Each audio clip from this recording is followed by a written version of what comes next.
Bonjour les amis, j'espère que vous avez passé un agréable week-end. Vous le savez, quand ça démarre, nous sommes là. Et c'est lundi, on a le plaisir de vous retrouver pour un nouveau numéro du Loft dans une nouvelle semaine que l'on vous souhaite belle et magnifique. Nous sommes toujours dans le mois de mai.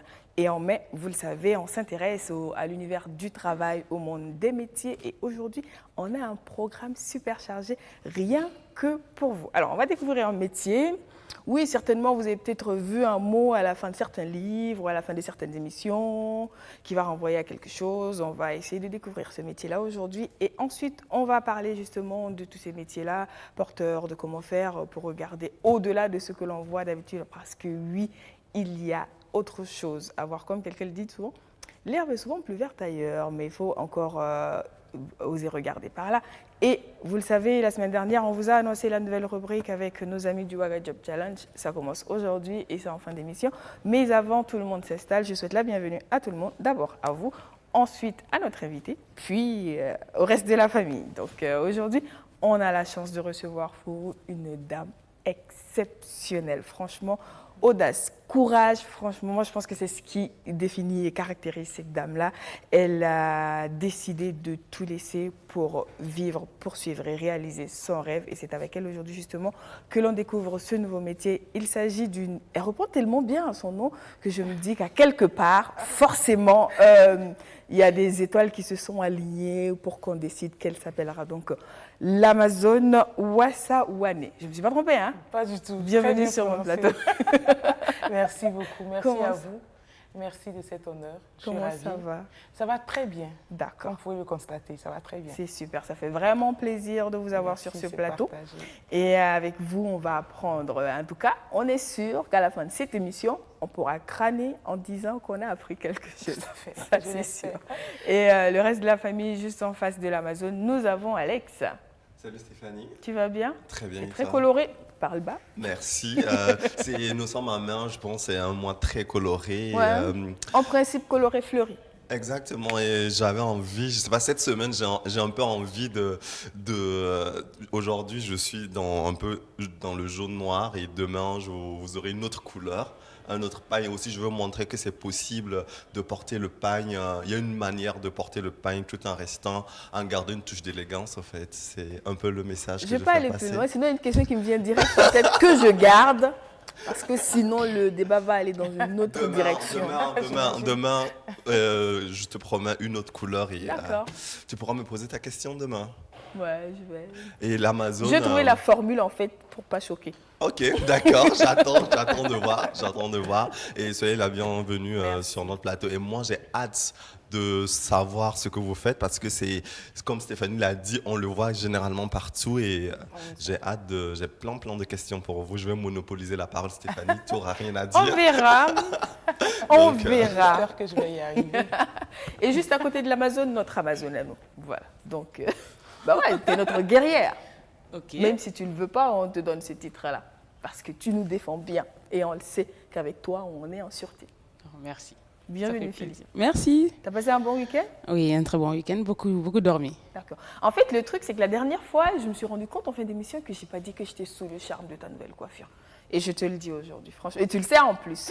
Merci, c'est gentil. Depuis, elle me fait me remettre en question par rapport à ma coiffure. J'ai envie de faire la même chose qu'elle. J'hésite. Je ne suis pas sûre d'avoir le courage du ciseau. Faut sauter le pas. Franchement. Je pense que je devrais faire une chronique sur les coupes courtes, en fait. Bah oui. Ça va permettre à certaines personnes, ce n'est pas pour décourager certaines sur le plateau, hein. Je ne veux pas décourager personne sur le plateau, mais ça va peut-être décourager certaines. Pourquoi c'est censé... pourquoi tu commences en parlant direct de découragement? Non, parce qu'il y a plusieurs critères avant de pouvoir faire une coupe courte. Ça dépend. Bon, c'est pas le sujet aujourd'hui. Voilà, c'est pas le sujet. Non, je ne veux pas décourager certains. Alex, pardon. Ça fait longtemps que tu m'as manqué, donc... Tu m'as trop manqué aussi, tu vas bien? Ça va et toi? Toujours rayonnante. Merci. Un petit rayon de soleil. J'aurais dû m'appeler rayonnante. Exactement, je pense. Ça te va très bien. Ou pétillante. Pétillante aussi. Voilà. Okay, très bien, je vais noter ça. Voilà, on va t'appeler pétillante désormais. On va demander aux téléspectateurs s'ils sont d'accord qu'on remplace Philippe par pétillante. C'est sûr que si tu recherches Philippe sur les réseaux sociaux, c'est Philippe pétillante. Ils me trouveront même pas avec Philippe. Bah Philippe, on va trouver pétillante en plus, c'est mort. Voilà. Donc, on l'a dit aujourd'hui dans la première partie, on découvre un métier. De quel métier il s'agit? Il s'agit, tenez-vous bien, du métier de copywriter. Tout à fait. Si je pose la question sur ce plateau, bon, peut-être qu'on a un peu triché en faisant une petite recherche sur Internet vite fait, mais c'est sûr qu'avant, quand moi je voyais un copyright à la fin d'un livre ou à la fin d'un film ou d'une émission, très honnêtement, c'est vague dans ma tête. Et je ne sais pas si pour vous c'est plus clair. Non, personnellement, c'est très vague et je voulais chercher hier. On me dit, voilà, on va parler de copyright. Je dis, ok, je pars directement sur Internet. On me dit, non, ça sera la grosse surprise sur le plateau. Donc, du coup, je me laisse guider. En par fait, notre lui, il a Amazon. séché, il n'a pas révisé. Il n'a rien révisé et il fait genre, non, ça va être la surprise. Donc, si c'était une interrogation, La t'aurais maîtresse zéro. est là, la spécialiste est là, je suis entre vos mains. Oh, spécialiste, il ne faut pas aussi abuser. Hein. Parce que pour la petite anecdote, je n'ai pas de formation de copywriter. Il n'y en a pas. Je veux dire, en Afrique, je n'ai pas encore trouvé de formation diplômante. La seule école, je crois, je pense qu'elle est à Lille. Les copywriters, en général, c'est à la base des stratèges en communication. voilà. Avant d'être des maîtres du maniement de la, comment je vais dire, de la langue, en fait. Ouais. Parce qu'il faut être un très bon écrivain, maîtriser les syntaxes, maîtriser en fait la grammaire, tout ça, avant de pouvoir se prétendre même s'essayer au métier de copywriting. Alors ne vous laissez pas impressionner par le nom qu'on entend copywriting. C'est vrai qu'il est stylé en fait. C'est vrai que ça fait genre, moi j'aime bien. Je suis copywriter, et puis voilà quoi. Je te dis, imagine autour d'une table, vous faites quoi? Non, moi je suis spécialiste mode, je suis avocat, je suis médecin. Moi, je suis copywriter. Tout le monde fait OK. Ouais, ça en jette toujours. C'est beaucoup plus sexy que la terminologie en français qui est toute simple, qui est concepteur, rédacteur. Ah. Ou rédacteur. Ça, c'est barbare. Voilà, c'est un concepteur, rédacteur. Le mot anglais a un côté chic. Non, mais laissez tomber. Quelqu'un dirait c'est plus sexy. C'est plus sexy de dire je suis copywriter. Alors, c'est juste de la rédaction professionnelle de textes adressée à un acte de communication. D'accord. C'est ça le copywriting. En français facile. En fait. En français facile, je conçois en fait, je vais dire le message exact pour vendre tel produit. Donc quand on va faire une campagne de communication, la personne qui conçoit le message, qui fait que quand vous êtes en rayon, vous ne savez pas pourquoi, mais vous avez envie d'acheter cet article-là. Oui. C'est elle la coupable. C'est ça. Le copywriter, c'est celui-là qui va dire « Ah mais tiens, écoutez, pour une émission comme celle-là où c'est détendu, on va l'appeler le loft ». C'est cette, comment dirais-je, cet esprit à l'aise, cette créativité associée au maniement de la langue qui fait le copywriter, en fait. D'accord. Donc, ne soyons pas trop blasés ou bien, je sais pas, comment je vais dire, impressionnés plutôt par le nom. Oui. C'est juste le concepteur-rédacteur du message publicitaire, en fait. C'est vrai qu'il n'y a pas, vous l'avez dit, dans notre contexte africain, ou on va dire sous-régional, il n'y a peut-être pas encore de formation pour devenir copywriter. Oui. Mais déjà, être dans l'univers de la communication, c'est un bon point. Oui, déjà, tout le monde n'est pas copywriter dans l'univers de la communication. Déjà, moi, je n'ai pas de formation. Pour la petite histoire, moi, je suis diplômée en lettres modernes d'abord. Ouais. Après, je m'intéresse à la communication. Je fais de la communication institutionnelle, politique. Après, j'essaie de voir un peu en marketing publicitaire et tout ça.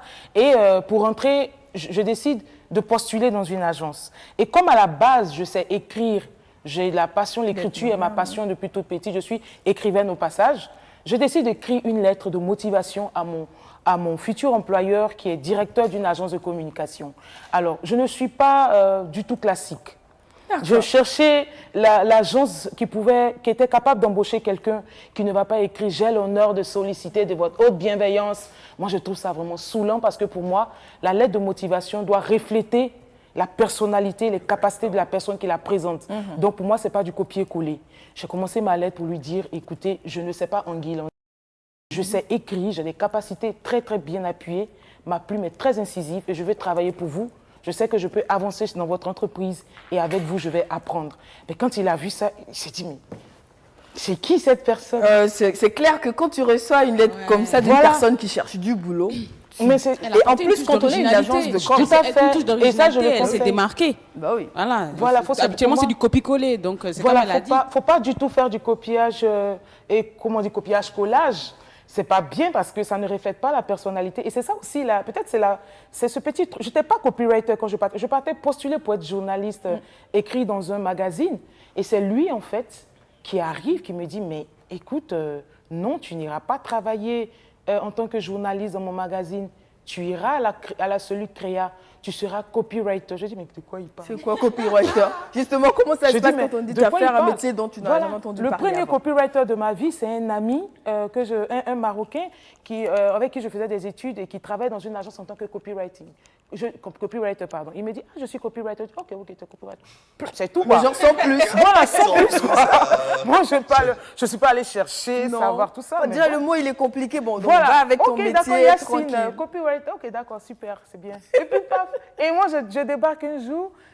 Oui, et tu vas à la cellule Créa, tu seras copywriter. Je dis, mais de quoi le monsieur, il parle?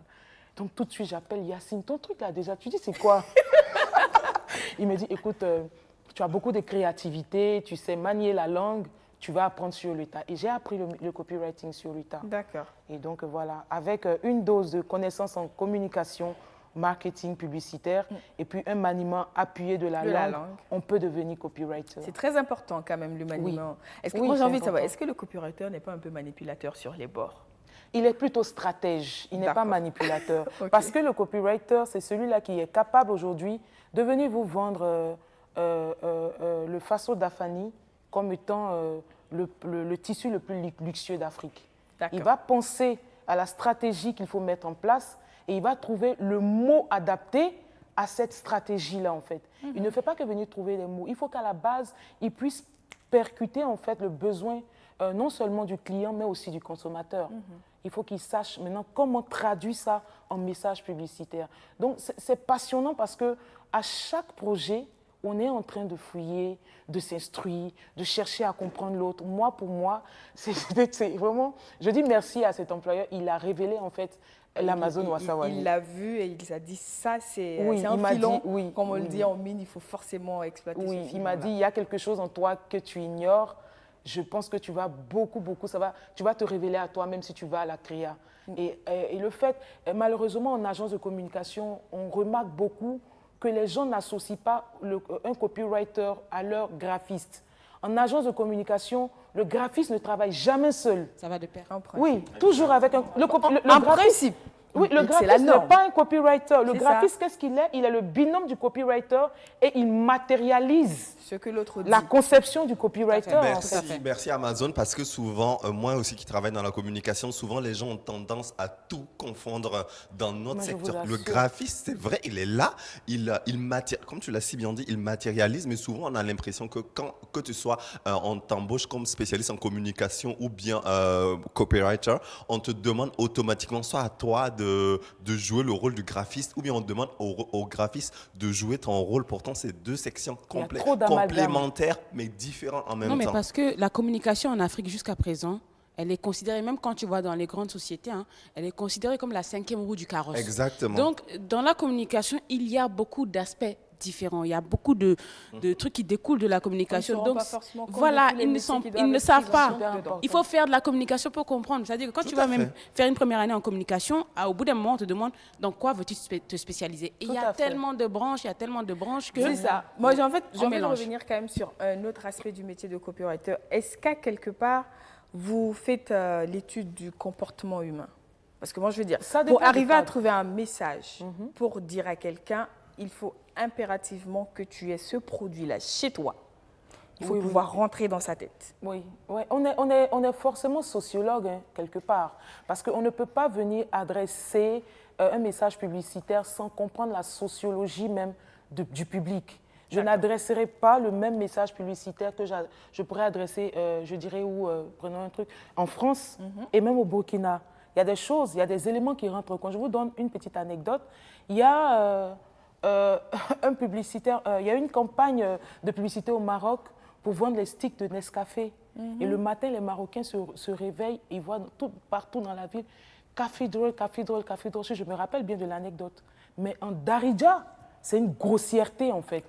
Et ça a été tout de suite débrandé. Qu'est-ce qui s'est passé? C'est juste que le copywriter qui est venu a trouvé le message qui était adapté sans prendre le soin de savoir les sensibilités du Marocain, en fait. Et c'est ça, il faut prendre le soin de savoir le Marocain. Moi, je ne vendrai pas de la même manière. Je dirais, trouvez-moi un produit. Le pagne, il a parlé du pagne. Je ne vendrai pas de la même manière le pagne au Burkina comme je le vendrai aux États-Unis. Je vais chercher à savoir quelles sont les sensibilités de l'Américain. Je sais que là-bas, les Afro-Américains ont tendance à vouloir se réapproprier leur origine. Donc, c'est sur ça que je vais surfer pour aller, comment dirais-je, vendre le pagne aux États-Unis. Si tu me dis de vendre ce même pagne à Ouagadougou, je vais tenir compte du fait que les Burkinabés sont très, très accrochés à leurs valeurs culturelles. Je vais tenir compte du fait qu'ils tiennent beaucoup à cœur leur faso d'Afani. Donc, c'est sur ces axes-là que je vais essayer de creuser pour voir là où le pagne peut trouver sa place. Donc, c'est ça le copywriter. Quand j'aurai trouvé ça, je saurai en fait le message qui pourra aller avec. Je pourrais dire au Burkinabé, le faso d'Afani pour des moments de, comment dirais-je, de prestige et le pagne pour tous les jours, par exemple.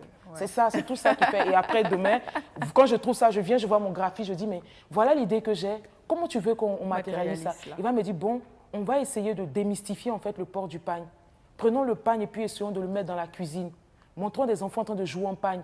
Et vous allez voir dans la ville des pancartes où on a le pagne dans des environnements inattendus. Je pense qu'il y a quelqu'un qui note quelque part sa stratégie de vente là. C'est une consultance gratos dans le loft aujourd'hui. N'hésitez pas, prenez, c'est gratuit. Donc voilà un peu. Donc c'est cette passion-là et après quand on affiche, on guette. On sait est-ce que... Des fois c'est la catastrophe. C'est pour cela qu'il faut beaucoup accepter. Moi, mon métier de copywriter m'a aujourd'hui poussé à écrire mon premier livre parce que le débriefing m'a poussé à m'améliorer.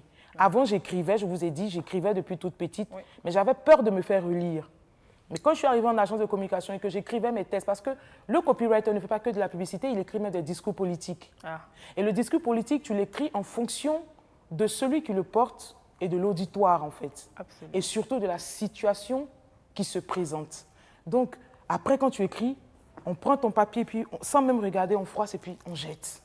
Je pense que tous ceux qui ont fait l'école de journalisme ont vécu ça à un moment. Oui, ça te permet de te remettre en cause. Et toutes ces années de copywriting m'ont fait me dire, écoute, l'Amazon, je pense qu'il est temps de sortir ton premier roman. Et je n'ai pas eu peur de la critique, en fait, parce que c'est un métier qui te permet de...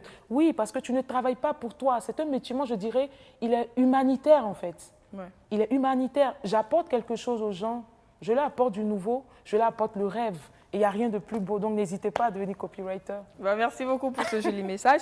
En tout cas, pour tous ceux qui se disent j'aime bien faire de la communication et qui ne savaient pas que faire de la communication, il y a plusieurs branches dedans. Voilà, on découvre copywriter aujourd'hui. Peut-être que ça va rentrer dans vos plans de carrière, sait-on jamais. En tout cas, on dit un grand merci à l'Amazon. Je vous en prie. Et ça nourrit son homme, donc exactement. Pas. Et on va la recevoir prochainement pour cette fois l'édition. Ce serait un honneur. Sa passion a grandi et l'a conduit au Burkina, où elle a décidé de vivre une nouvelle aventure avec l'édition. Donc, on va parler d'édition la prochaine fois et naturellement de littérature. Bien sûr, je suis disposée. C'est cas, tellement agréable d'être ici. Je reviendrai à chaque fois. Je trouverai même des sujets, je vous appellerai pour dire « Vous ne voulez pas parler de ça? J'ai bien envie de passer. » Et je serai là. Le loft, c'est chez toi. Tu reviens quand tu veux. C'est un plaisir pour nous. Donc, c'est comme tu veux. C'est chez toi. Merci beaucoup. Tout simplement. Donc, on va faire une petite pause publicitaire et on revient juste après pour la suite de l'émission. En tout cas, un grand merci, l'Amazon. Merci. Et très prochainement. Mais après, tu n'hésites pas à venir les mains chargées aussi. Hein.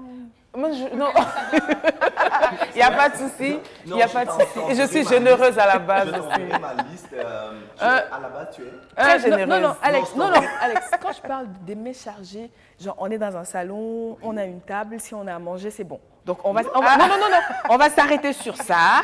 On ne va pas aller au-delà. Parce qu'Alex, tu lui donnes la main, il veut le bras.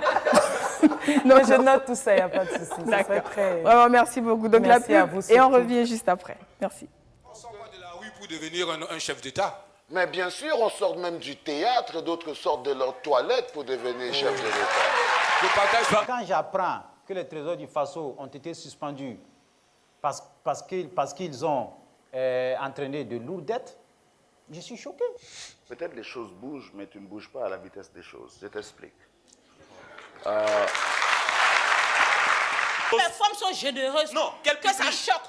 C'est parce que les femmes sont généreuses. Et quel Une public fille tout mince, ça? quoi ce que j'ai porté là? Personne ne va parler. Non, mais Edoxy. Personne ne va parler. Ah, le café, ça là, il est chaud, hein. Est-ce qu'on peut bien le voir? Est-ce qu'on peut bien le voir?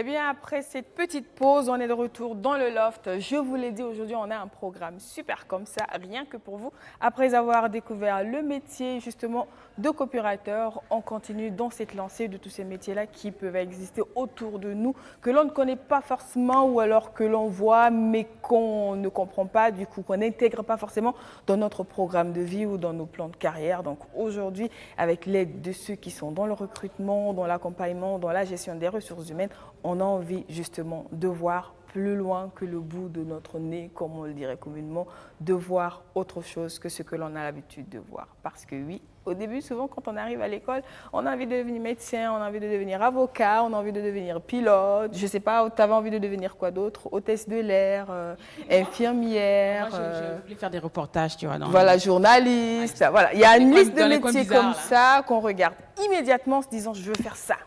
Et on ne se rend pas compte qu'il y a souvent plus.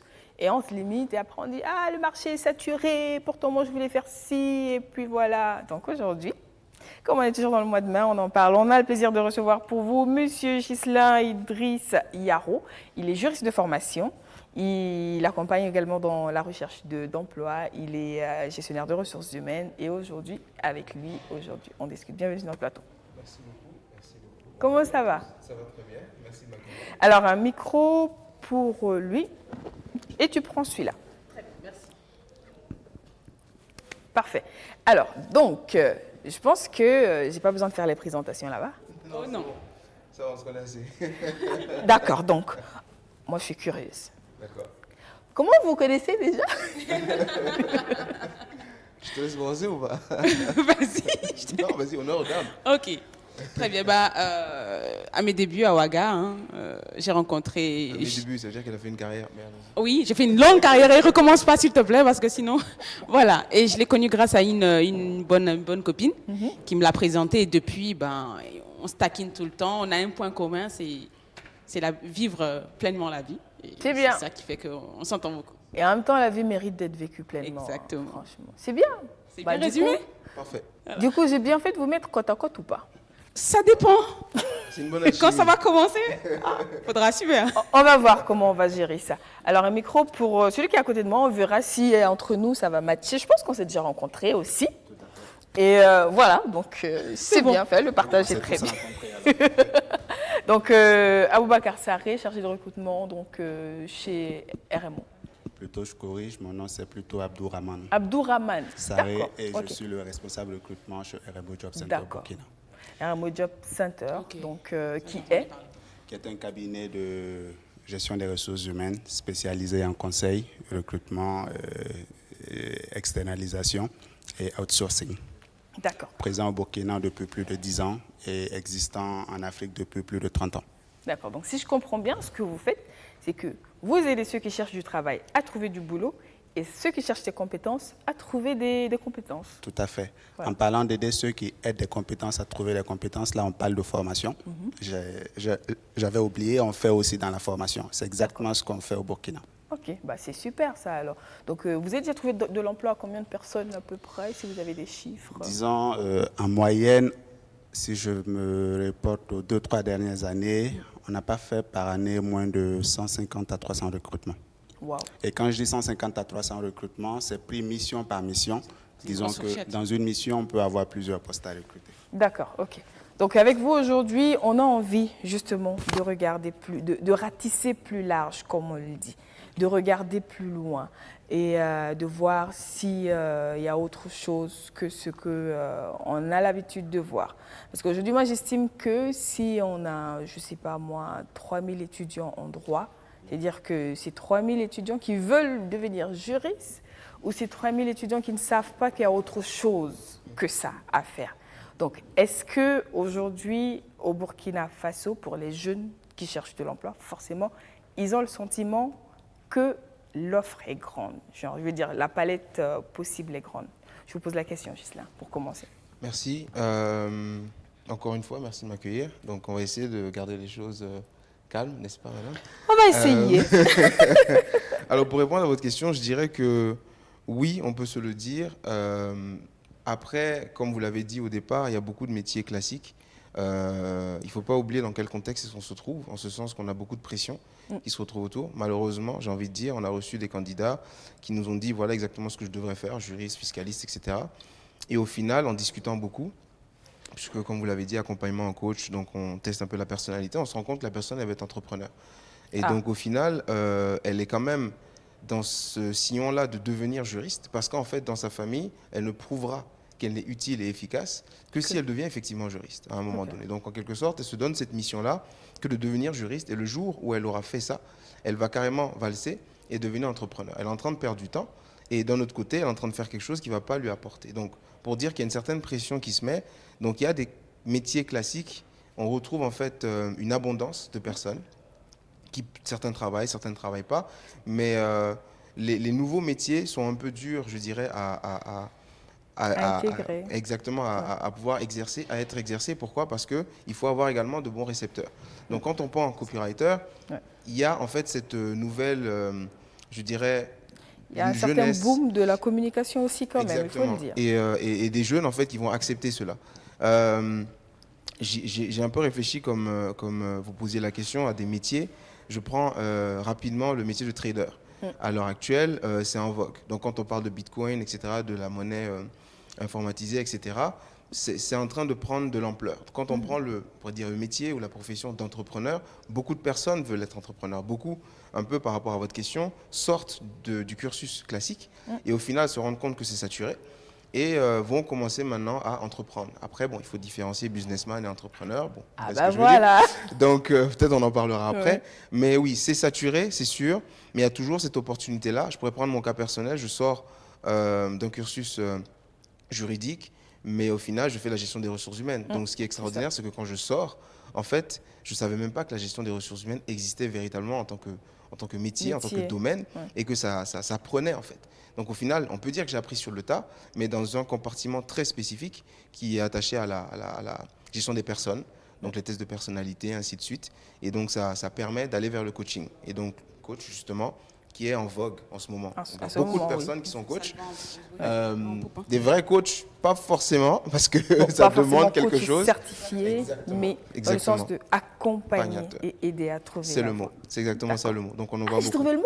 Oui, c'est exactement ça. C'est accompagner, parce que le coaching, c'est de l'accompagnement. D'accord. C'est pas du conseil. Et c'est ça qui est important à comprendre. Okay. Donc je dirais que, je ne sais pas si j'ai répondu à votre question, j'espère que oui. En tout cas, il y a beaucoup d'éléments de réponse dedans. C'est bien, parce que l'idée là, c'est vraiment d'essayer de voir les différents aspects de la question. Et c'est vrai que c'est très important, vous qui vous rendez compte qu'il y a des gens qui veulent une chose par rapport au contexte social et familial. Il y a une sorte de contrat avec peut-être les parents ou l'entourage qui se dit... Souvent, j'entends des gens qui disent « Ah, dans la famille, il n'y a pas de médecin, toi qui es bon à l'école, il faut que tu fasses médecin. » Du coup, il n'a pas forcément envie d'être médecin. Mais en fait, est-ce que les jeunes que vous avez dans vos... Parce que je suppose que vous êtes en contact souvent avec des jeunes, ainsi de suite. Est-ce qu'ils sont assez l'esprit ouvert, je veux dire, pour... Souvent, vous donnez des conseils. Je me dis que vous donnez, comme vous disiez, vous accompagnez. Donc, je me dis que souvent, peut-être qu'en ayant même fait des tests de personnalité, toi qui es l'interlocuteur de la personne, tu comprends que le juriste, l'aspect juridique, ça ne l'arrange pas. Maintenant, il y a un autre aspect qui peut l'arranger. Est-ce que ces personnes-là sont assez réceptives par rapport aux conseils que vous pouvez donner dans ce sens-là? Elles le sont, en ce sens où on parle ici de la personnalité de la personne. Donc, à la base, c'est une vocation. Donc, quand on prend, par exemple, le métier d'aide humanitaire ou d'auxiliaire de santé, quand on parle de vocation, c'est que la personne veut le bien-être de l'autre. Donc, mais la personne n'en a pas encore conscience. Et c'est ça qui est important. Donc, on l'a mis déjà en fait dans un cursus, dans un carcan, où la personne peut avoir la difficulté à sortir. Et c'est là où jusque-là, la personne n'a pas eu le droit de décider. En fait. Exactement. Ni même le choix, en fait. C'est-à-dire, elle n'a même pas eu différentes possibilités. Donc, elle ne voit qu'une seule, parce qu'on lui a dit que c'était celle-là qu'il fallait faire. Si je devais écouter mes parents, je serais médecin à l'heure actuelle. Enfin, pas sûr que j'aurais réussi, mais au moins, c'est la voie que j'aurais choisie. Ouais, Docteur Yaro. Oui, voilà, ça sonne bien quand même. Bah oui, ça sonne On peut le faire en psychologie, donc c'est pas mal. Pourquoi pas, c'est la bonne voie en tout cas. Ouais, ça peut être intéressant. Donc, ils sont réceptifs à partir du moment où on arrive à créer le déclic. Okay. Donc, en discutant avec eux, on va se rendre compte, écoutez, je prends par exemple 2 facettes d'une personnalité introvertie, extravertie. Généralement, enfin jusqu'à présent, je n'ai pas encore entendu une personne qui dit être introverti, c'est bien. Généralement, on va dire il faut être extraverti, il faut parler, etc. C'est vrai que c'est bien. Mais quand on est comptable, par exemple, être extraverti n'est pas forcément nécessaire. Vous voyez ce que je veux dire? Donc tu parles des chiffres, des salaires, c'est pas très utile. Donc en d'autres termes, on dit à la personne, écoute, voilà en fait les facettes de ta personnalité, tu es introverti. Question, qu'est-ce que tu veux faire? C'est ça. Voici ma vocation. Est-ce que maintenant tes traits de personnalité s'allient à ta vocation? Si c'est le cas, on y va. Si ce n'est pas le cas et que c'est vraiment ce que tu veux faire, tu sais que tu as un petit changement à faire. Et donc la personne est réceptive parce qu'elle se dit, au final, le travail que je vais faire, c'est pour réaliser ma vocation, mon rêve. Sans compter que c'est une question de vie derrière. J'ai envie de reformuler ta question pour l'adresser à M. Sarré, justement dans le sens où vous qui êtes dans le recrutement, est-ce que souvent vous avez le sentiment qu'il faut ramener des personnes de leur choix au départ? Enfin, une personne qui vient vous voir, qui dit « moi j'ai bien envie de travailler dans ce secteur-là, je veux du boulot dans ça ». Et que vous, après avoir peut-être échangé avec la personne, après l'avoir suivi, vous vous rendez compte que non, c'est pas ça, ça va pas aller. Est-ce qu'il vous arrive de faire ce travail de reconversion entre guillemets? Tout à fait. Et je crois que la question, elle est très bien posée. Par exemple, quelqu'un qui vient, on prend l'exemple des juristes, des étudiants en droit. Je pense que le terme, il est beaucoup plus approprié que juriste. Exactement, étudiant en droit. Qui vient te voir, qui te dit, voilà ce que je veux faire. À la base, je vais bien sûr accorder du crédit à sa vocation, à ses aspirations, parce que c'est important. Il faut déjà faire ce qu'on aime et ce que nous passionne. Mais une chose, il faudrait que je comprenne quelles sont ses ambitions, quelles sont ses aspirations à lui. Je pense que Yaro a fait cas de cela. Déjà, la personnalité qu'il a, est-ce que ça cadre avec le métier qu'il compte ou bien qu'il souhaiterait exercer? Donc, du coup, nous ne manquons pas de recadrer des personnes, sinon les rediriger vers d'autres aspirations professionnelles, tant que nous pouvons le faire. Parce qu'aujourd'hui, il ne faut pas prendre un cheminement professionnel à cause des vagues, à cause de tout ce qui se dit, mais il faut faire les choses parce qu'on l'aime bien, parce qu'on est passionné par ce qu'on aspire et parce qu'on est passionné par ce qu'on veut faire. D'accord. Voilà. Mais c'est vrai que c'est beau aujourd'hui de voir au-delà des propositions classiques de métier. Mais est-ce qu'il y a des formations pour... On a parlé tantôt de copywriting. Elle a appris sur le tas. Et pour tous ceux qui font des métiers qui sortent quand même des sentiers battus, est-ce qu'on n'est pas plus sur le tas ou aller étudier ailleurs, ce que tout le monde ne peut pas forcément faire? Tout à fait. Dieu faisant bien les choses, c'est qu'actuellement, nous sommes dans un univers où tout est digitalisé. À défaut de faire une formation qualifiante, on peut faire des certifications. Et pour cela, on n'a pas besoin d'être présent dans une salle pour le faire. Si toutefois cette personne-là a de la volonté, a de l'engouement, je pense que déjà à partir du net, si la personne cherche à se professionnaliser davantage, sinon sur un métier bien donné, elle peut faire des certifications. Et au-delà des certifications, on peut apprendre sur le tas. Parce que la qualification, ce qu'on apprend dans les instituts de formation, dans les universités, c'est bien, mais ça ne s'alignera pas forcément avec ce qu'on aspire à faire demain. Et par moment, il faut aller vers les aînés, vers les anciens. Et à travers son réseau, on peut apprendre beaucoup de choses et on peut se réorienter professionnellement. D'accord. Donc tantôt, M. Yaro a parlé de perte, on a l'impression que puisque tu prends un temps pour étudier quelque chose et au finish, sur le terrain, tu exerces un autre métier. Donc on peut penser que c'est une perte de temps. Mais est-ce que concrètement, en vrai, c'est une perte de temps? Non, pas du tout. Jamais. C'est toujours une expérience. La perte de temps, je dirais, c'est faire croire en fait aux autres qu'on va peut-être aller dans leur sens et au final c'est pas le cas, c'est-à-dire au lieu de prendre ce temps-là et dire aux parents écoutez, il n'y a pas de problème, je vais faire ce que vous m'avez dit, prenons le temps, lorsque nous on a discuté avec un jeune, on lui fait prendre conscience de sa personnalité, prends le temps de discuter avec tes parents pour leur faire comprendre que je vais faire ça, ça va vous faire plaisir certes, mais au final moi je serai pas content de ce que je vais faire. Donc au lieu de prendre le temps d'aller vers les rêves entre guillemets d'une autre personne, prenons le temps de discuter pour s'assurer que nous-mêmes on va vers là où on souhaite aller. Exactement. Donc, évidemment, pour répondre à votre question, non, ce n'est jamais une perte de temps. Comme on dit, ce n'est jamais en fait une mauvaise expérience, c'est toujours une expérience en fait gagnée, peu importe. On apprend quelque chose. Exactement, toujours, toujours, toujours. Et tantôt, donc, votre première interlocutrice disait, comment dirais-je, l'expérience que l'on va prendre sur le tas, ce qu'on va montrer à une personne, elle ne s'attendait pas forcément à cela. On se dit tout de suite, tiens, je viens de faire quelque chose. Moi-même, je ne savais pas que j'étais capable de le faire, mais au final, quelqu'un est très réceptif et positivement, donc en gros, peut-être que je ne me suis pas vraiment trompé. Et je fais ça naturellement, sans demander d'effort. On se redécouvre, je crois, grâce à ces opportunités-là. Le fait de côtoyer des gens. Et je vais même profiter pour poser une dernière petite question quand même. Est-ce qu'il y a des nouveaux domaines de travail dans lesquels vous avez plus de demandes actuellement par rapport à avant? Est-ce qu'il y a des domaines dans lesquels actuellement les gens ont plus de demandes par rapport à ça? Oui, j'ai envie de travailler dans tel domaine qui n'existait pas peut-être il y a 5-10 ans en fait, auparavant. Alors, me mettre à citer en fait des domaines là, je pourrais induire beaucoup de personnes en erreur. Parce que déjà, quand vous demandez est-ce qu'il y a des domaines, on fait allusion à RMO. RMO, en fait, on est dans tous les secteurs d'activité. Nous faisons pour tous les métiers. Donc, du coup, nous touchons à tout. Donc, si je vais paraphraser, vous donner un petit exemple. Quand on prend le secteur minier, qui a fait son boom depuis près d'une dizaine d'années au Burkina, il y a des métiers qui se découvrent. Dans le secteur minier, c'est beaucoup plus la technicité qui parle. Par exemple, on cherche des profils pointus dans des domaines de compétences bien précises. Je prends pour exemple, on recherche un mécanicien engin lourd. Un mécanicien engin lourd sur un type d'engin. Quand je parle d'engin, je parle de machine en fait. Sur un type de machine pointue. Du coup, par moment, on n'a pas ce profil-là en local. Et toutefois, orienter en fait, les jeunes vers ces domaines ne veut pas non plus dire que demain, quand ils vont sortir de l'école, ils vont avoir ces métiers-là, ils vont exercer ces boulots-là.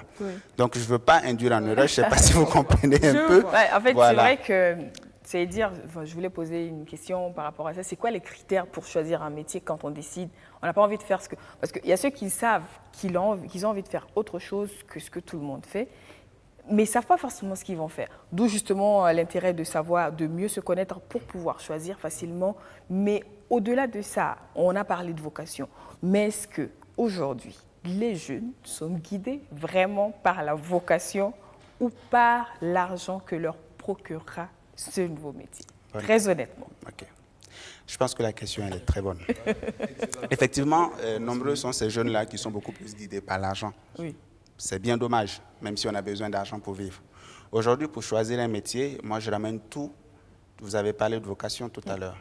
Il y a la vocation, il y a les aspirations professionnelles. D'accord. Qu'est-ce que je veux faire? À quoi j'aspire? Et pour cela, moi, j'ai résumé en quelques étapes et certains éléments qui pourraient orienter toute personne à se départir, à choisir sa voie. Parce qu'il n'est pas toujours évident de choisir sa voie, surtout quand on est dans un milieu où l'argent est mis en avant. Et quand votre premier emploi, les premiers postes que vous allez accepter et occuper, quand ce n'est pas guidé en fait par des aspirations professionnelles concrètes, si c'est guidé par un élément qui est que l'argent et que le secteur d'activité également dans lequel vous exercez n'est pas vraiment ce que vous voulez, je crains qu'à la longue, ça n'entache durablement votre carrière professionnelle. Au-delà de ça, moi j'ai envie de dire votre vie. Votre vie, en fait, quand je dis carrière professionnelle, parce que la carrière est une partie intégrante de sa vie. Oui. Alors, comment je résume ces étapes-là? Déjà, pour choisir, il faut s'auto-évaluer. D'accord. Comme ce que Yaro a dit, il faut connaître sa personnalité. Il faut connaître ses aspirations, il faut connaître ses intérêts, il faut savoir les raisons pour lesquelles je souhaite exercer tel ou tel métier. D'accord. Donc, après l'auto-évaluation, ce qui est bien, on passe à une deuxième phase qui est l'analyse de ses propres compétences. Par rapport à l'objectif X que je souhaite atteindre, quelle est la compétence que j'ai aujourd'hui? Quelles sont mes qualités? Quels sont mes défauts? Quelles sont mes forces? Quelles sont mes faiblesses? Compétences nécessairement liées à la formation qu'on a faite ou pas? Pas systématiquement. Les compétences techniques liées à la formation, oui, mais il y a les compétences comportementales qui découlent en fait de la personnalité. D'accord. Voilà, donc il y a ses qualités, il y a ses défauts. Il y a aussi, il faut savoir analyser ses réussites et ses échecs. Dans tel domaine, je peux mieux exceller par rapport à un autre. Donc, si vous voulez, on est passé de auto-évaluation à analyse de ses propres compétences. Une fois qu'on a analysé ses propres compétences, on sait où est-ce qu'on veut aller. Parce que quand on parle de carrière, il faut voir en ça un voyage. Et quand on veut voyager, on a une destination. Et c'est la destination. Et une fois qu'on a déterminé la destination, on se donne les moyens pour y arriver. Donc, après avoir passé la phase d'auto-évaluation, d'analyse des compétences, il faut maintenant mettre en marche et mettre en œuvre en fait tout ce projet-là. Maintenant, se donner les moyens pour y arriver parce qu'on connaît ses forces, on connaît ses faiblesses, on sait sur quoi on peut tabler. En termes de qualification, on a les compétences techniques qu'il faut ou bien il faut aller se réformer, il faut faire des certifications. Côté personnalité, on sait que voilà, je suis intra ou bien extraverti. Voilà, je suis telle personne qui aime évoluer dans tel genre d'univers, dans tel type de société. Donc, on met en place, on met en œuvre son plan. Et une fois qu'on met en œuvre son plan, l'étape suivante, c'est de pouvoir anticiper même sur la mise en œuvre de ce plan-là. Parce qu'il faut se donner un timing, il faut se fixer un objectif clair et pouvoir avancer step by step et se fixer un objectif pour pouvoir y arriver. Donc, plus on avancera, il faut aussi prendre en compte un élément. Le contexte évolue. Parce qu'au moment où on se fixait des objectifs assez ambitieux et on avait une certaine motivation et on était peut-être célibataire, on n'avait pas d'enfants. La vie bouge. La vie évolue. Le rouge n'est plus rouge. Donc, du coup, il faut pouvoir... Le rouge n'est plus rouge ou on ne le voit plus rouge? On ne le voit plus rouge. Alors, au-delà d'anticiper, il faut, en fonction du contexte, à tout moment, revoir son propre plan qu'on avait mis en place, le réévaluer et le réadapter en fonction du contexte pour y arriver. Et je pense que quand on intègre ces 5 valeurs-là, ces 5 donnes plutôt, on peut plus facilement, en fait, clarifier son chemin et savoir où est-ce qu'on veut aller. Moi, j'ai envie de dire, est-ce que ça parle à un jeune qui est encore au lycée? Mais j'ai quand même envie de la réaction par rapport à la vocation ou l'argent, pour choisir. Cela, moi, je dirais que cette question d'argent, elle est normale. Pourquoi? Parce qu'en fait, dans notre logique d'analyse de la personnalité et tout, on utilise une théorie. Je ne sais pas si vous connaissez la pyramide de Maslow. En fait, c'est une pyramide des besoins, et donc en différentes étapes. Donc, le besoin primaire, c'est d'abord le besoin de pouvoir manger, de se nourrir. Et après ça, on cherche un besoin de sécurité. Donc, besoin de sécurité, avoir un boulot, avoir une maison, etc. Après ça, on va chercher un besoin d'appartenance. Donc, on va appartenir à un groupe, et ainsi de suite. Et ensuite, maintenant, la reconnaissance, et après, l'élévation de soi. Donc, en d'autres termes, nous, en RH, on a essayé de résumer un peu ça en 3 étapes. Au départ de votre carrière professionnelle, vous allez chercher toute l'expérience professionnelle que vous pouvez. Donc, moi, je sors, je suis juriste, on me propose en fait d'être stagiaire dans un cabinet de ressources humaines, jamais je refuse. Donc, j'accepte, je prends. Là, on voit en fait des avis de recrutement où c'est écrit, on a besoin d'une personne qui a 5 années d'expérience, 10 années d'expérience, 15 années d'expérience. Quand est-ce que tu les gagnes? Au début de ta carrière. Deuxième étape, tu te retrouves maintenant à dire, j'ai besoin, certes, j'ai eu l'expérience, maintenant il me faut l'argent entre guillemets, il faut que je puisse concrétiser en fait et monétiser entre guillemets cette expérience-là. Donc, on va chercher maintenant les métiers où on a ces 10-15 années d'expérience et généralement, vous allez voir que ce sont des métiers qui payent bien. Et maintenant, généralement en tout cas. Et une fois qu'on a atteint ça, la 3e étape, on fait ce qu'on veut. On fait ce qu'on a envie. On a toute l'expérience, on a quand même une certaine sécurité en matière de sous. On se dit, je vais aller exercer maintenant quelque chose qui me plaît. Donc, je peux prendre un exemple très rapidement en matière de coaching. C'est une dame qui travaille à la BCAO, donc institution que tout le monde connaît. En matière de sous, elle n'avait vraiment aucun problème. Maintenant, elle est arrivée à une étape de sa vie où elle se dit, je suis dans cette structure-là depuis maintenant 10 ans. L'argent, j'en ai, mais je ne suis pas heureuse. On a dit, OK, mais qu'est-ce que... Voilà, on fait le test de personnalité sur la vocation, à différents profils. Et du coup, on se rend compte que c'est une personne qui aime bien chercher le plaisir, c'est-à-dire donner du plaisir aux autres. Mais pas les massages ou autres, mais d'une certaine manière de décoration intérieure. Donc en réalité, elle, l'idée, c'était de pouvoir décorer les nouvelles maisons, voire aller vers... oui, bon, si tu veux, je peux l'appeler pour vous. Ça va quand même? Non, ça va. Je rigole. Non, du coup, et l'idée, en fait, c'est qu'elle a travaillé dans une institution bancaire, tout s'est très bien passé, mais en parallèle, elle a créé, en fait, sa propre structure pour pouvoir, je dirais, aménager, en fait, les maisons des nouveaux couples. Donc, elle, en fait, ce qui lui procurait vraiment du plaisir, c'était de voir ces nouvelles personnes. Vous avez vu ces émissions à la télé où il y a des personnes qui retapent, qui relookent les maisons et ainsi de suite. C'est vraiment exactement. Donc, en plus d'être entrepreneur, leur objectif, c'est vraiment d'offrir un nouveau chez soi aux autres. Donc, la personne s'est découverte. Maintenant, on a cette possibilité avec la nouvelle jeunesse dorée, on dirait, qui a accès à tout, de se découvrir déjà certaines passions dès le départ. Et on a cette chance aussi d'avoir, je dirais, des parents un peu plus ouverts, un peu plus jeunes, qui laissent libre cours à ce genre. Donc avant, quand tu dis que tu veux être musicien, on te dit va chercher un vrai travail. À l'heure actuelle, si vous mettez la personne dans un carcan, elle n'arrive plus à être épanouie parce qu'elle ne crée plus. Est-ce que c'est pas parce que les charges aussi ont diminué? Parce que moi, j'aime bien dire ça. Avant, quand tu es le seul qui est parti à l'école et que les espoirs sont sur toi, bah, tu viens pas dire que je vais être musicien et ça va être bien reçu. Est-ce que c'est pas parce qu'aujourd'hui, justement, on va dire, j'ai envie de dire, hein, les jeunes sont libres de vivre pour eux, que c'est plus facile de décider de faire quelque chose que personne n'a jamais fait dans la famille et que la grand-mère ou le grand-père dira « mais il n'y a personne qui a jamais fait ça dans la famille ». C'est ça. Tant mieux, en fait, c'est ça, ça a changé, les donnes ont changé. Et à l'heure actuelle, on a la possibilité de dire qu'on a des bonnes expériences. Donc avant, peut-être que ce n'était pas trop le cas. Il y a des métiers, enfin je vais être artiste peintre et ainsi de suite, ce n'est pas forcément des métiers qui sont valorisés chez nous, mais ça devrait l'être.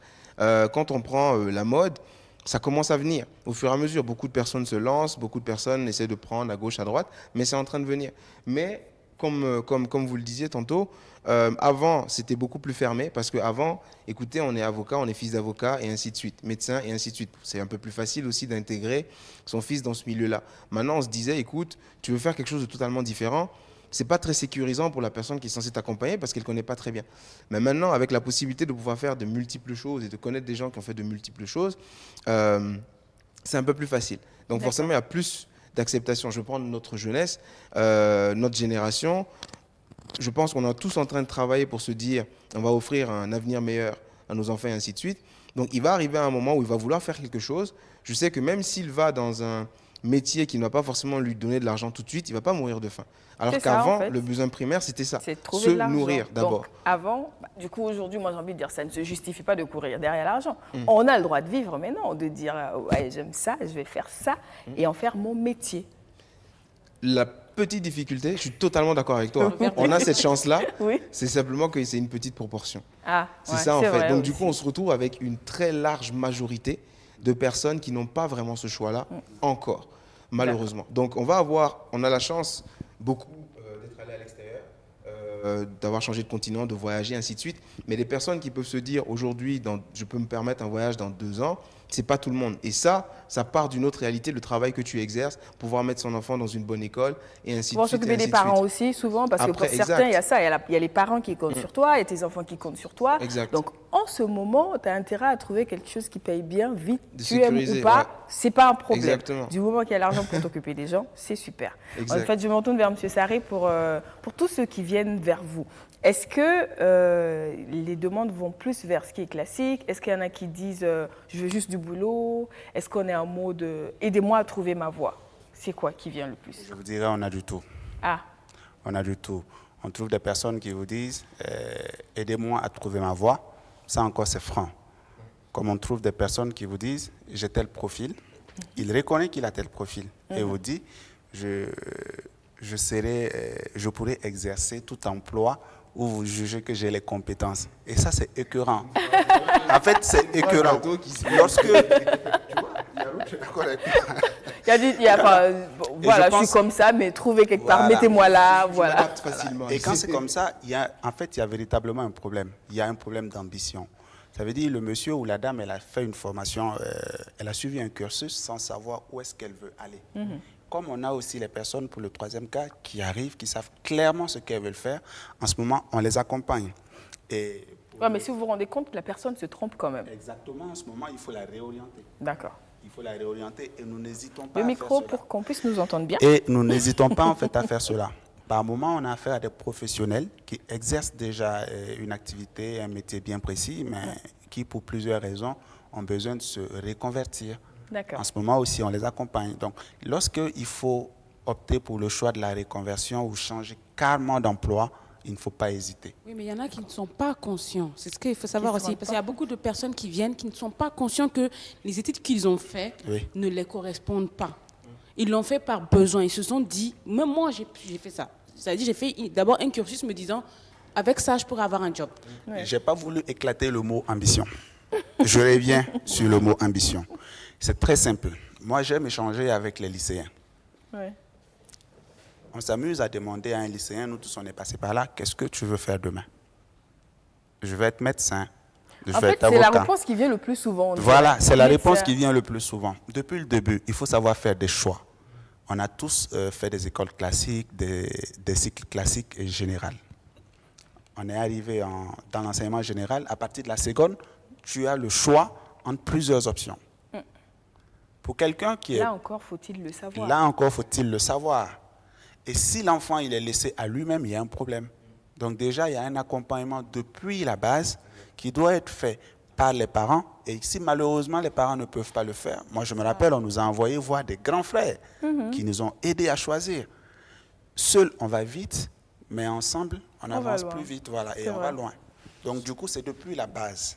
Si depuis la base, en fait, l'individu, il sait ce qu'il souhaite faire, c'est beaucoup plus facile. Mais s'il ne sait pas ce qu'il souhaite faire et qu'il se lance à l'eau comme ça, voici pourquoi je dis qu'il faut éviter en fait de surfer sur les vagues. Et moi, je trouve que c'est important de savoir, parce que je reviens sur ce que Yao a dit, Ghislain a dit, il faut connaître aussi ses capacités personnelles. C'est ça le problème, il faut se connaître soi-même. Et souvent, même, on a beau t'orienter. On a beau t'orienter, je t'assure, souvent tu as des capacités naturelles. Dans tel ou tel domaine, tu peux aller loin, mais toi-même, tu n'en es pas conscient. Et ceux qui t'entourent vont te donner des conseils. À la limite, bon, essaie de voir si... Il y a un accompagnement, certes, qui est là, mais on ne t'accompagne pas le côté gestion des ressources humaines, là, le côté aide dans ta personnalité à toi-même. Malheureusement, ça manque énormément. Et je crois que on doit tenir ça en compte pour pouvoir s'orienter à l'avenir. Mais moi, j'ai envie de savoir... Enfin, c'est vrai qu'il tente de réagir depuis, je le laisse parler avant de venir avec ma question. Oui. Ah, merci. Oui. Non, en fait, ce que Phyllis dit, c'est hyper important parce qu'on a un outil pour les jeunes lycéens, en gros, qui sortent du lycée, etc. Généralement, 17-18 ans, on va dire même à 16, ils font cet outil-là et c'est une question d'allier en fait leur personne aux différentes filières qui peuvent exister.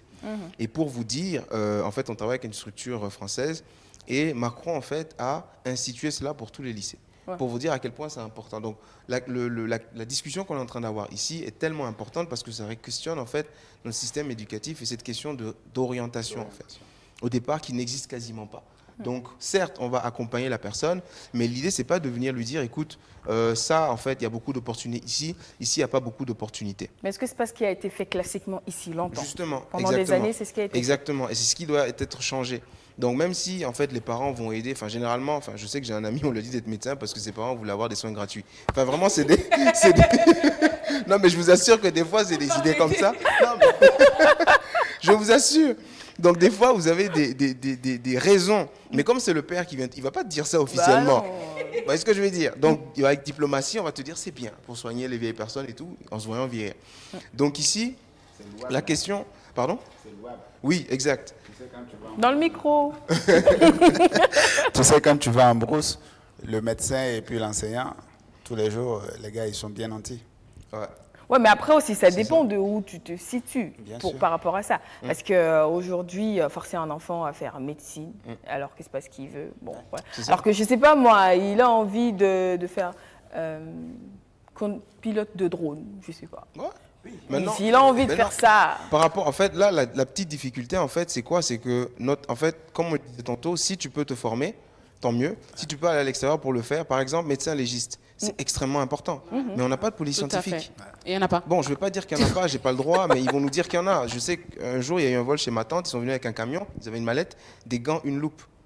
Et ils disent quoi? Ils disent, en fait, il y a trop de poussière pour relever les empreintes. On a dit, mais c'est pas avec la poussière qu'on prend les empreintes, en fait. Vous voyez ce que je veux dire? Donc, je caricature, mais je regarde beaucoup de séries policières, donc je vais pas en parler. Non, c'est pour dire qu'honnêtement, on m'aurait laissé faire. J'aurais dit, écoutez, Horatio Kane, NCIS, je sais comment on fait, mais franchement, c'est vrai c'était alarmant. On pense tous des... Non, mais c'est alarmant. C'est alarmant par rapport à ça. Pour revenir, est-ce que ça veut dire que, à quelque part, quand on a envie de faire un métier qui n'est pas classique, on est presque obligé soit d'apprendre sur le tas, soit d'aller ailleurs se former, avec le risque de ne pas pouvoir se faire engager une fois de retour? Il y a ce risque-là. On ne pourra jamais dire qu'il n'existe pas. Donc, parfaitement d'accord avec toi, avec tout ce que tu dis. Ça va questionner beaucoup d'aménagements, la politique nationale d'éducation, tout ce que tu veux. Donc là, on va vraiment très loin. Quand tu parlais tantôt de l'exemple le pilote de drone, écoute, à l'extérieur, mais c'est porteur. C'est évident. Par contre, chez nous, est-ce qu'on en a déjà? Donc, il faut se questionner là-dessus. Est-ce que le marché peut le faire? Mais il y a aussi être précurseur, peut-être des fois, dans le domaine. Donc, comme je disais, trader, c'est nouveau. Ça vient d'arriver. Hier, je voyais, en fait, Burkina 24 qui donnait, en fait, une information concernant la balade canine ou un truc comme ça, en d'autres termes. C'est une passion. Donc, les gens sont venus. C'est vrai qu'on a reçu un comportementaliste canin ici. Super. Avec Enzo. Tu étais là quand tu étais là. Avec Enzo, un gentil, vraiment.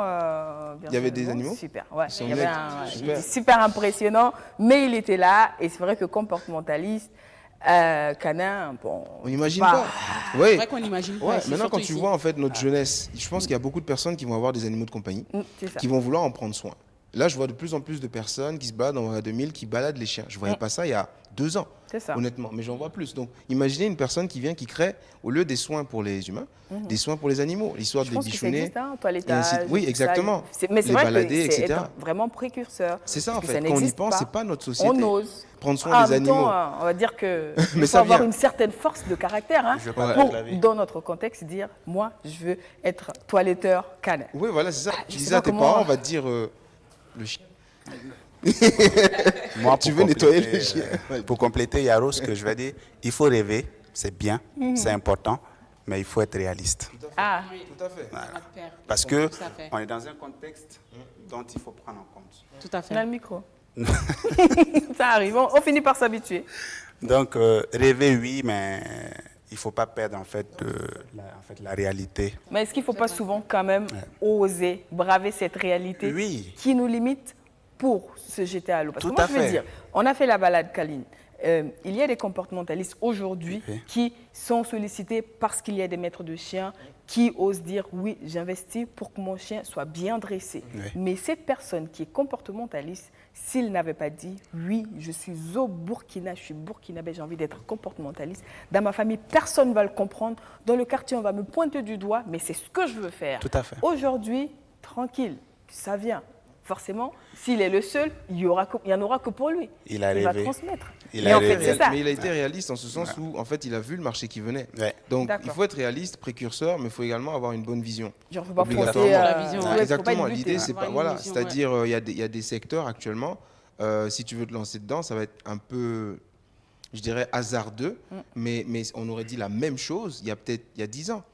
Webmestre, etc., l'informatique, chez nous, on sait très bien, enfin déjà, on est en train d'arriver un peu dans la 4G, etc. Il y en a qui veulent se lancer dans beaucoup de choses, mais l'infrastructure, si vous voulez, ne permet pas de... Mais ça ne veut pas dire que c'est impossible.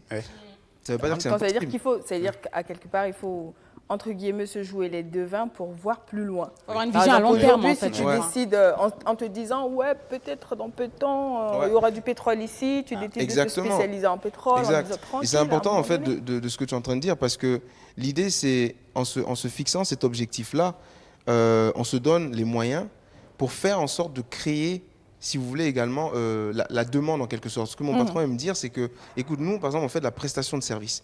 Notre objectif n'est pas d'attendre que le prestataire vienne nous dire on a besoin de faire des tests de personnalité pour aider notre personnel.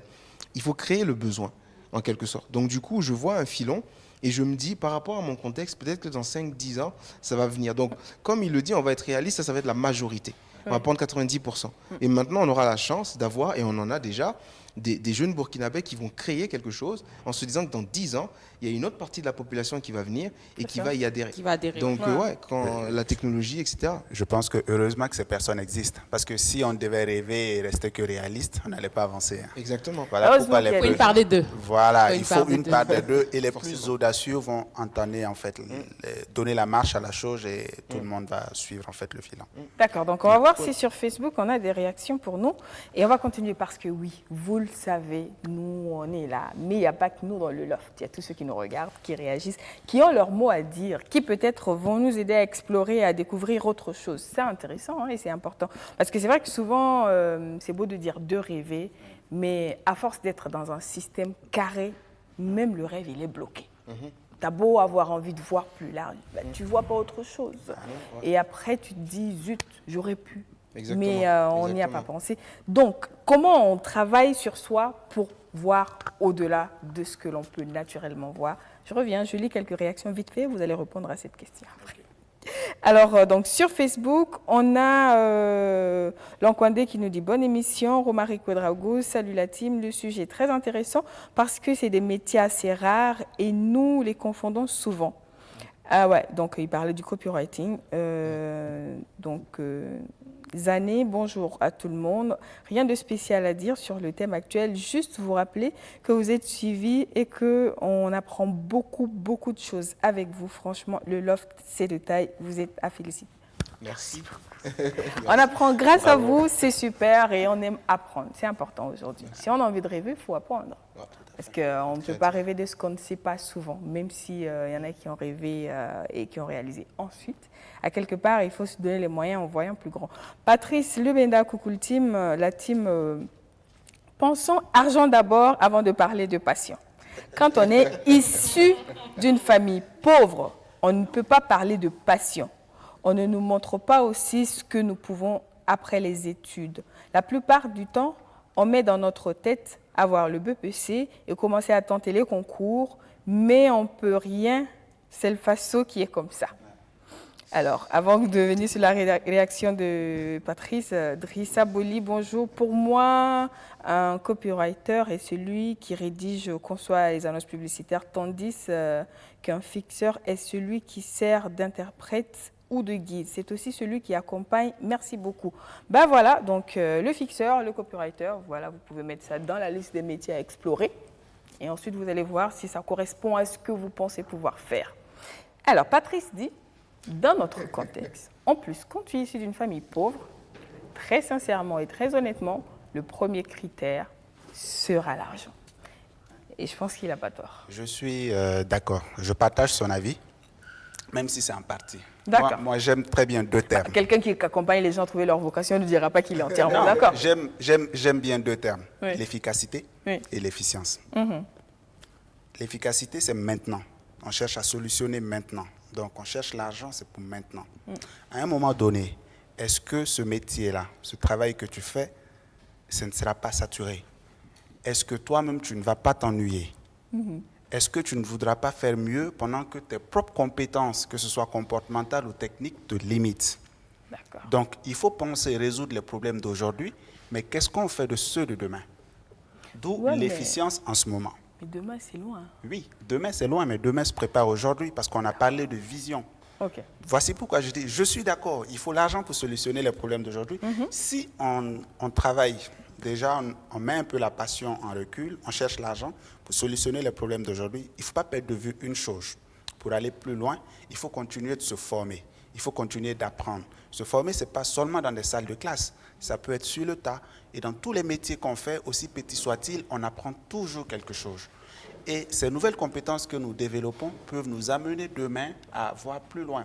Il n'y a pas plus longtemps qu'un mois, je lisais sur le faso.net, un policier au Burkina qui a mis en place une agence au sein de l'aéroport et qui traite un bon nombre de choses en lien avec tout ce qui est formalité policière et formalité douanière.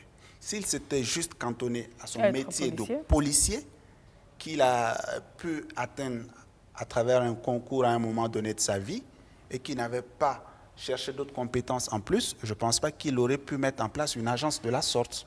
Donc, c'est sûr que se former, c'est très important. Il faut de l'argent, mais il ne faut pas aussi oublier de rêver, quoi. Moi, je suis tout à fait d'accord avec lui, mais je ne sais pas si... On n'a pas de statistiques, c'est sûr, mais je ne suis pas sûr que toutes les personnes qui sont hyper riches actuellement soient forcément des personnes qui sont déjà nées riches. Je crois qu'il y a beaucoup de personnes qui sont issues de familles pauvres.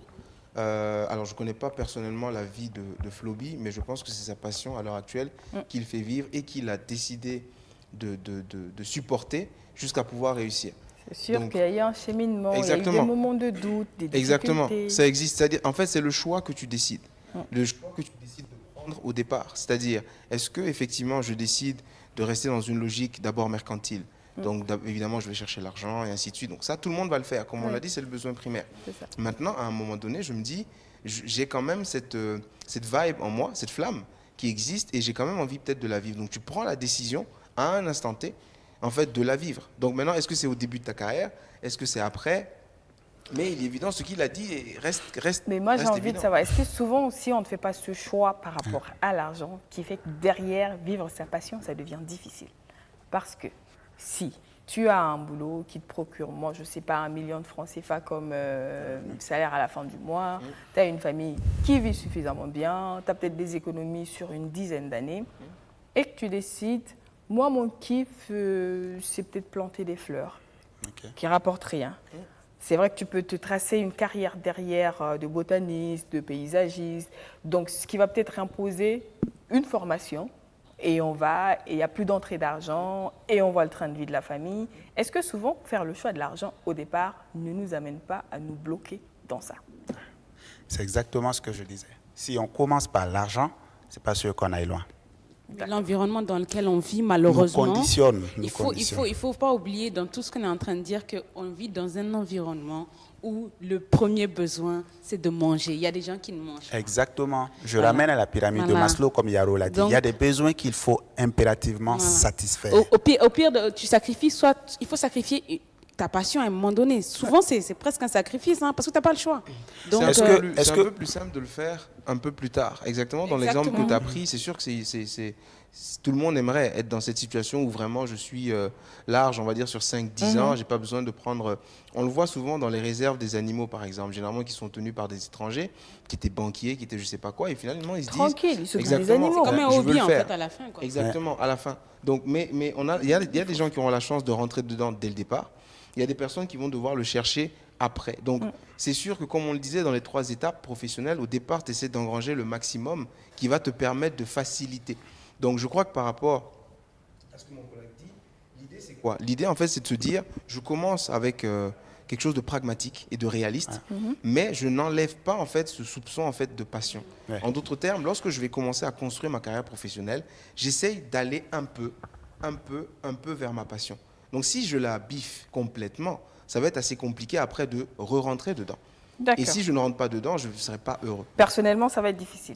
Et merci beaucoup de nous conduire là, parce que notre sujet de demain, c'est justement la construction d'un plan de carrière. C'est un peu la suite d'aujourd'hui, parce que c'est important quand on parle déjà de trouver ces métiers qui ne sont pas forcément courants, mais après, comment on trace la carrière ensuite, comment on pense à demain, qui peut sembler souvent très loin quand on est au début de sa carrière, mais qui peut arriver super vite. Comment on pense à demain quand on a décidé de mettre de côté sa passion pour subvenir aux besoins de la famille un temps. Est-ce qu'on l'intègre? Si oui, comment? Est-ce qu'il faut se donner le temps de... Voilà, autant de questions. Mais pour tout cela, on va dire qu'on laissera ça pour demain.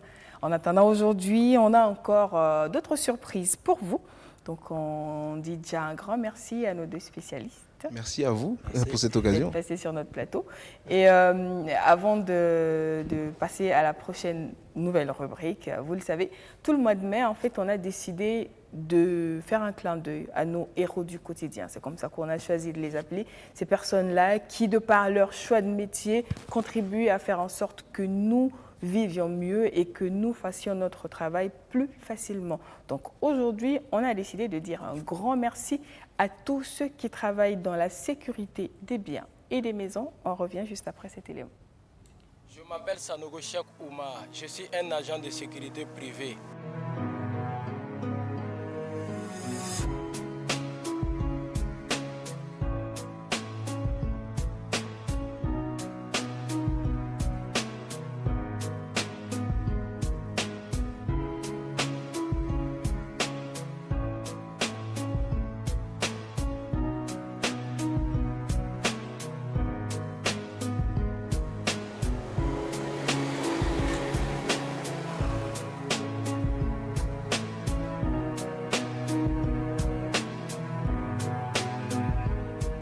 Un agent de sécurité est un personnage qui a pour fonction d'assurer la sécurité des biens meubles et immeubles, ainsi celle des personnes. J'ai choisi la sécurité parce que j'ai fait un métier de la sécurité. J'ai fait une formation sur la sécurité. Donc je peux dire que c'est un travail pour moi que je dois faire. Le contrôle, c'est un peu difficile. Comme je peux dire, bon, c'est pas difficile aussi.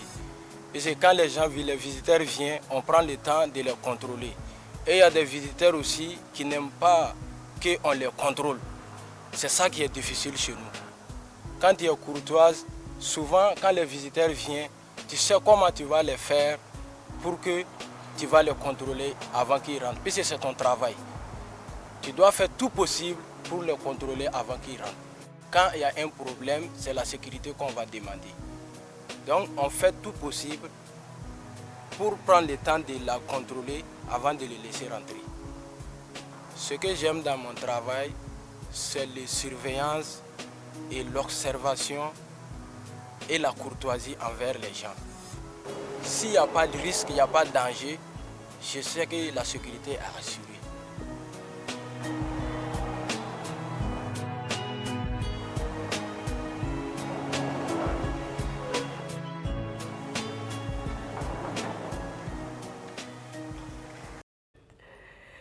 Eh bien, c'est important s'il faut passer par le contrôle à la porte parce qu'il y va de la sécurité de tout le monde, de vous qui venez et de ceux qui sont à l'intérieur, parce qu'on ne sait jamais.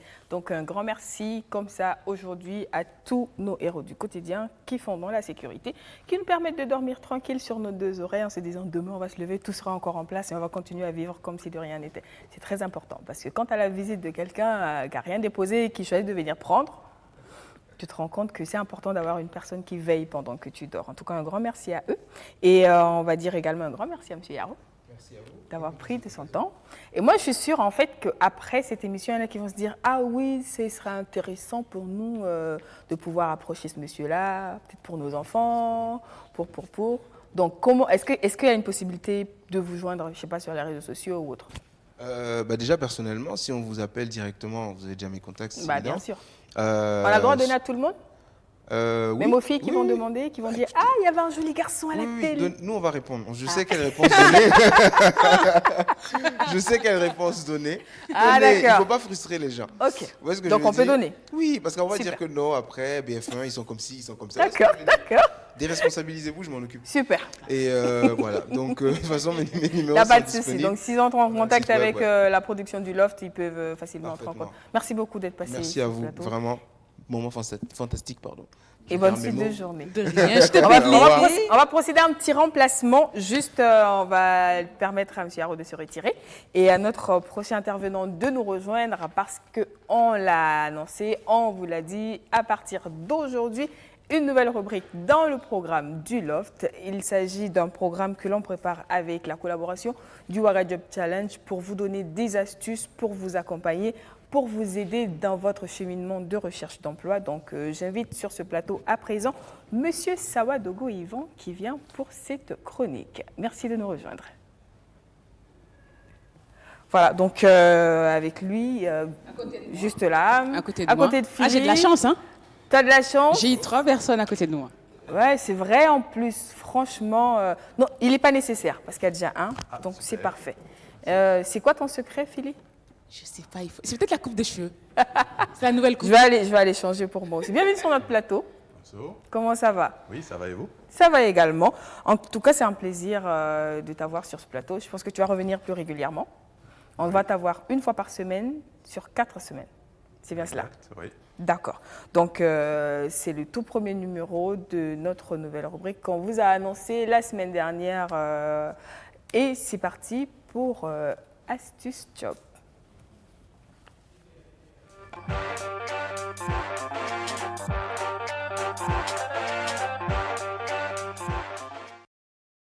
Alors Yvan, je ne sais pas si tu as eu l'occasion de nous écouter bavarder beaucoup sur ce plateau avant de venir, mais on a quand même beaucoup parlé. Et s'il y a un mot qui est revenu plusieurs fois, c'est, M. Yaro avant de partir l'a dit, M. Sarré l'a dit, c'est important de savoir qui on est, de se connaître, de trouver ses vocations et tout ça. Et justement, le tout premier numéro de notre nouvelle rubrique s'intéresse à la connaissance de soi. C'est bien cela? C'est ça, tout à fait. D'accord. Donc, la connaissance de quoi, pourquoi c'est important? Alors, la connaissance de soi, qu'est-ce que c'est? C'est l'ensemble de savoir qu'on a sur nous-mêmes, qu'on a acquis tout au long de notre expérience de vie. En français plus facile, ça veut dire, en fait, lorsqu'on dit que qu'est-ce que je connais de moi-même? Qu'est-ce que je connais de mes attitudes, de mes valeurs, de mes idéaux? Tout ça, ça englobe l'aspect du caractère. D'accord. Voilà. Donc, mes valeurs, mes idéaux, mes aptitudes. Moi, j'ai l'impression que c'est un peu complexe tout ça. Est-ce que quelqu'un se lève un matin en se disant « j'ai envie de savoir tout ça » Donc, en quoi est-ce que c'est important de faire ce travail-là? Sachez qu'en termes d'employabilité, une des questions qu'on pose lorsque vous allez en entrevue, c'est « parlez-moi de vous ». Ou bien dites-moi quels sont vos points forts, S'il y avait un point amélioré chez vous, qu'est-ce que cela serait? Mais tout ça, ça part d'une très bonne connaissance que vous avez de vous-même. D'accord. Et cela est influencé par vos expériences positives ou comme vos expériences négatives que vous aurez acquises tout au long de votre vie. D'accord. Je donne un exemple. Supposons que pendant longtemps, on vous a dit, soit à l'école ou les oncles vous ont dit, « Ah, mais tiens, toi, tu es très courageux. Quand il y a toujours quelque chose à faire, tu es toujours le premier et tout. » Vous allez grandir avec l'idée que les gens vous perçoivent comme une personne qui est courageuse, comme une personne qui prend des risques, comme une personne qui est riskless, comme disent les anglophones, c'est-à-dire qui n'a peur de rien. Dans le milieu de travail, ce genre d'attitudes vont se retrouver rarement dans des grandes entreprises où il y a les règles, où il y a les normes. Généralement, ce genre de personnes vont se retrouver beaucoup plus à être entrepreneurs ou même souvent à être des leaders au sein des entreprises. Mais c'est relativement rare, et je parle sous le contrôle de M. Sarré, que des gens qui ont des attitudes de prise de risque, de toujours contester l'autorité, de toujours en faire à leur tête, soit dans des entreprises grandes, structurées, où il y a des normes. D'accord. Cela dépend aussi de différents... En fait, dans la vie, nous avons différentes compétences, différentes attitudes. Je vais prendre un autre exemple. Les gens qui ont de l'empathie, qui aiment toujours aider les autres, qui se sentent interpellés par la veuve, par l'orphelin, par des situations à caractère social. Généralement, vous allez les retrouver dans la famille de professions qui relèvent du social. On parle des médecins, des infirmiers, des gens qui sont dans le travail humanitaire, des travailleurs sociaux. Les gens qui, généralement, sont plus rigoureux, aiment le respect des règles, de la loi, l'ordre et la morale. Ce genre de personnes vont se retrouver généralement dans le corps des professions à caractère plus de l'ordre. Comme l'armée. L'armée, la gendarmerie. On va en trouver aussi dans le milieu juridique, c'est-à-dire le respect des règles, les décrets, etc. Donc c'est pour ça que bien vous connaître est très important. Parce que vous allez vous dire, ah ben, moi j'aimerais bien peut-être devenir pilote. Sauf que le jour où vous prenez votre première leçon et que vous vous rendez compte que vous avez le vertige, eh ben, c'est sûr pilote que qui a le vertige, franchement, supposons que vous vous dites, ah ben, j'aimerais faire l'armée et tout. Puis lorsqu'on vous demande de rouler pendant près de 500 mètres dans la boue, vous vous rendez compte que, ah ben, franchement, mon pantalon est sale et tout. Là, vous vous rendez compte, voilà. Donc là, vous avez un peu perdu un peu de temps, voilà, à imaginer des choses parce que vous n'avez pas vu, en fait, que c'était pas vraiment ça. C'était pas fait pour vous. C'est ça. D'accord. D'où l'intérêt de bien se connaître.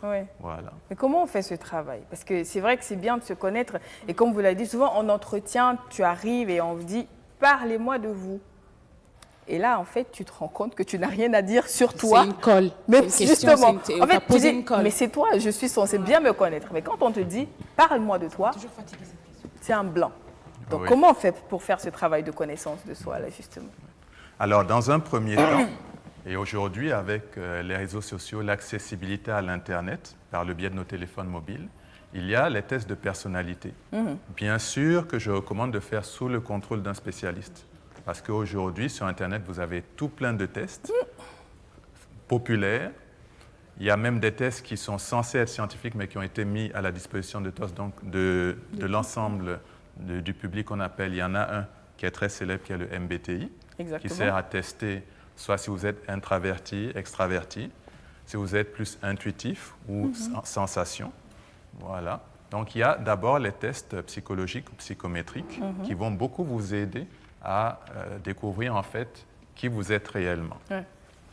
Si vous n'avez pas cette possibilité-là, moi, il y a un exercice que je suggère souvent, c'est-à-dire, vu que je suis en partie enseignant, donc après la leçon, il y a toujours un cas pratique, tout simple. Prenez-vous une feuille de papier, découpez-la en 4, ou prenez-en plusieurs et découpez-la en 4. D'accord. C'est mon conducteur, je ne peux pas le déchirer. Dans votre entourage, dans votre entourage, ça peut être autant vos amis, vos professeurs, que vous ayez été à l'université, au primaire ou au secondaire, peut-être des gens de votre famille ou même des inconnus que vous connaissez depuis 5-10 minutes. Donnez-leur une bout de papier et dites-lui, quand vous me voyez, quelles sont les attitudes ou quelles sont les choses qui vous reviennent de moi? Si vous deviez me décrire en 3 éléments, comment me décririez-vous? Voilà. Donc, vous lui demandez de faire ça, généralement 3 à 5 éléments. Vous les demandez de les plier et de les mettre dans un bocal pour que ce soit anonyme. Faites-le avec un minimum de 10 personnes. D'accord. Une fois que vous aurez fini tout cela, sortez votre bocal et vous verrez. Je suis sûr que si vous faites l'exercice, vous vous rendrez compte qu'il y a certaines attitudes, certaines compétences qui ressortent le plus souvent. Qui reviennent plusieurs fois. Plusieurs fois, d'accord. Tout à fait. Et ça, c'est l'exercice du jour. Voilà. Et vous allez vous rendre compte, si vous allez en entrevue, que lorsque vous allez dire « Ah, ben tiens, je suis une personne organisée », et là, généralement, en entrevue, lorsque les gens disent « Je suis comme ci, je suis comme ça », ils oublient trop souvent de donner des exemples pour appuyer cela. Ouais. Donc, une autre astuce, c'est si vos amis vous ont trouvé généralement organisé, ils le savent. Pourquoi? Parce que vous avez été l'organisateur du mariage de votre cousin, parce que lorsqu'il a fallu organiser tel ou tel convoi pour telle activité. Donc, on leur demande un exemple en plus? Voilà, exactement, pour vraiment appuyer cela. Parce que c'est vrai que souvent, on le fait inconsciemment et c'est le regard des autres qui nous dit plus vraiment qui nous sommes que nous-mêmes. Parce que c'est normal, c'est banal, on ne se dit pas que c'est plus important que ça. Mais posez souvent la question, mais à des personnes qui vous veulent du bien, j'ai envie de dire.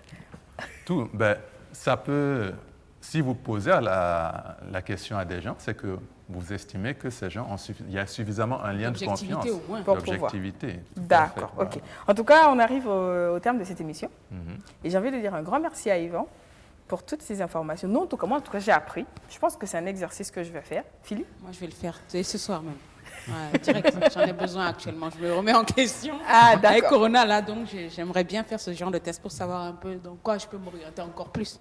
Ok, d'accord. En tout cas, merci beaucoup. Et je pense qu'il y a plein qui nous regardent, qui pensent pareil. Donc, Yvan, on revient la semaine prochaine. Tout à fait. Avec un autre sujet. Et on espère que vous serez au rendez-vous. Donc, demain, on a rendez-vous avec Fadima pour apprendre à chercher un bon boulot. Donc, on espère que vous serez des nôtres. Monsieur Sarré, demain. Il n'y a pas de problème. Vous êtes encore là. Je serai là. Et avec vous et notre autre invité, on va parler cette fois du plan de carrière, de la projection dans l'avenir, du demain qui peut sembler loin mais qui arrive vite, comme je le disais tantôt. Ok. En tout cas, merci beaucoup d'avoir été des nôtres aujourd'hui. Merci à vous. Et on se dit à demain si tout va bien, s'il plaît à Dieu. Yvan, on dit à la semaine prochaine, si tout va bien. Et en tout cas, on prie pour que tout aille bien. Philippe, passe une bonne journée. Merci, j'ai vraiment apprécié cette émission. Super.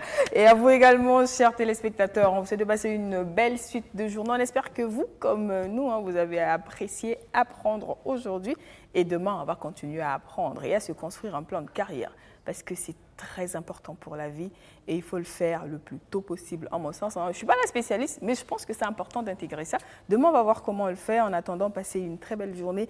Et n'oubliez pas, osez regarder là où les autres ne regardez pas. Voyez plus large. Essayez de mieux vous connaître pour vous rendre compte que vous pouvez faire autre chose que ce que les gens disent que vous devez faire. Allez-y, vous allez être content d'exercer un métier dans lequel vous êtes fier et épanoui. À demain. Au revoir. Merci beaucoup, Yvan. C'était un peu...